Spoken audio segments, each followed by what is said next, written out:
उभाटा गटाचे खासदार जनाब संजय राऊत यांनी राज्यसभेच्या निवडणुकीच्या निमित्ताने आदित्य ठाकरे आणि प्रियंका चतुर्वेदी यांचा पत्ता कट करून टाकला।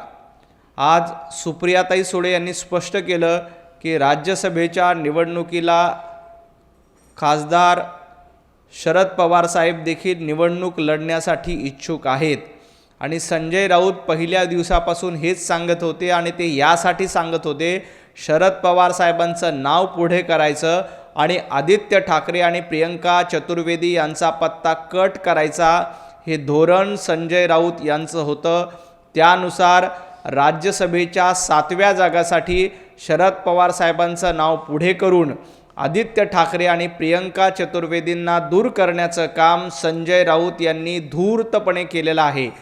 संजय राऊत यांना माहिती आहे की प्रियंका चतुर्वेदींना पुन्हा एकदा राज्यसभेला संधी मिळाली तर पुढच्या वेळेला संजय राऊत यांचा पत्ता कट होईल। त्यामुळं जाणीवपूर्वक शरद पवार साहेबांचं नाव पुढे करून त्यांचा पत्ता प्रियंका चतुर्वेदींचा पत्ता कापलाच कापला, परंतु आदित्य ठाकरे यांचा पत्ता कट करण्याचं काम देखील संजय राऊत यांनी केलं।